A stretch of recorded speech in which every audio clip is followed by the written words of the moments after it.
మళ్ళీ రేపు పిల్లలు స్కూల్కి వెళ్ళాలి. I don't know how much time you have, ఎంత టైం తీసుకోవాలనేది కూడా ఇంపార్టెంట్. అందుకని పిల్లలు స్కూల్కి వెళ్ళాలి, మీరు వెళ్ళాలి. వీకెండ్ అయి ఉంటే మనం రేపు ఈవినింగ్ 11 అయినా పర్వాలేకుండా ఉండేది.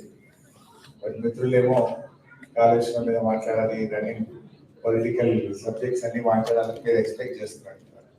But I don't take much time. I know మీకు కూడా రేపు అంతా కూడా బిజీ షెడ్యూల్ ఉంటుంది కనుక ఒక 25-30 minutes లో ముగించే ప్రయత్నం చేస్తాను. నెక్స్ట్ టైం ఎట్లా నా డాక్టర్ ఇక్కడ జాయిన్ అయింది కనుక మధ్య మధ్యలో రావాల్సి ఉంటుంది. ఈసారి వచ్చినప్పుడు ఏదైనా వీకెండ్ చూసి ప్లాన్ చేసుకోవాలి. ముఖ్యంగా అనిల్ కుర్మాచలం లేని రోజు కూడా నాకు కనబడతాను. అనిల్ 2012 లో నేను 13 లో వచ్చినప్పుడు అప్పుడైతే ఫస్ట్ మీటింగ్ నాతోనే అనిల్ ఏర్పాటు చేశాను. మీలో చాలా మంది ఆ రోజు పాల్గొన్నారు, ఈ రోజు పాల్గొన్నారు. I'm so happy. ముఖ్యంగా ఎన్ఆర్ఐ బిఆర్ఎస్ పార్టీ ఫస్ట్ పుట్టిందే మన లండన్ లో పుట్టింది, యూకేలో పుట్టింది.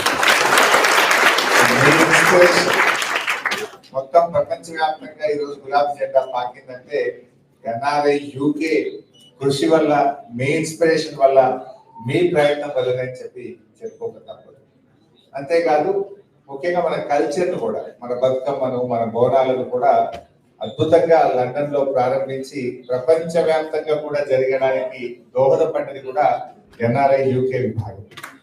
సో అంతా చాలా బాగా ఒక మంచి టీం వర్క్ చేశారు. మరి ఎన్నో సందర్భాల్లో అక్కడ మేము ప్రొటెస్ట్ చేస్తా ఉంటే దాన్ని ఇక్కడ మీరు ప్రొటెస్ట్ చేస్తూ మన ఇండియన్ గవర్నమెంట్ కూడా రికగ్నైజ్ చేసే విధంగా ఆనాటి భారత ప్రభుత్వం కూడా ఇది తెలంగాణ ఉద్యమం అంటే ఏదో కొద్దిమంది నాయకులదే కాదు, ప్రపంచ వ్యాప్తంగా ఉండే ఇంటెలెక్చువల్స్ అడుగుతున్నారు, ఎన్ఆర్ఐస్ అడుగుతున్నారు, ఈ రాష్ట్రం ఏర్పడాల్సిందే అని చెప్పి ఆనాటి మీ పోరాటం ఎంతో ఉద్యమానికి ఊతమించింది, ఉద్యమాన్ని ఉరూతలుగించింది, రాష్ట్ర ఏర్పాటుకు దోహదపడ్డది. So I thank each and everyone.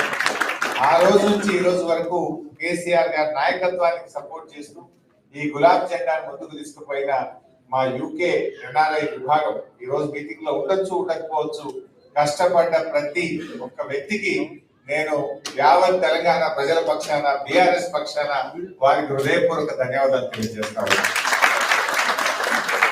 మిత్రులారా, చాలా విషయాలు మీకు తెలుసు. ఈరోజు బిఆర్ఎస్ పార్టీ కేసీఆర్ గారి నాయకత్వంలో ఎన్నో అద్భుతాలు సాధించింది.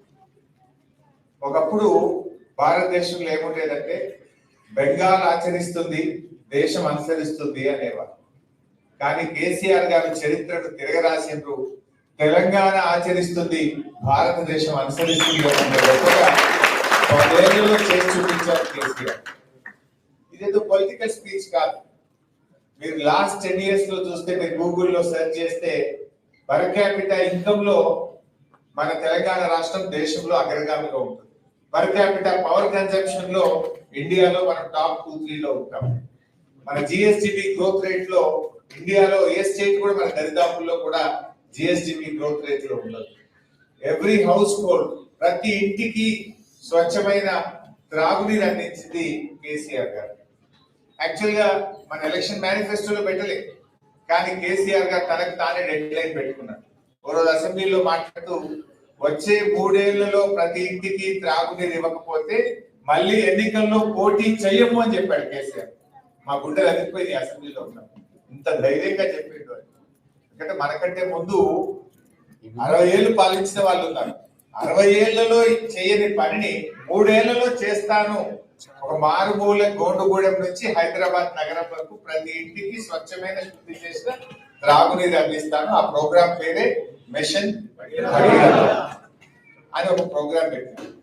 నిజంగా ప్రతిరోజు ఉదయం లేస్తే మనం కాఫీ, టీ ఎట్లా తాగుతామో కేసీఆర్ గారు ఉదయం లేవగానే 2 పనులు చేసేవాడు.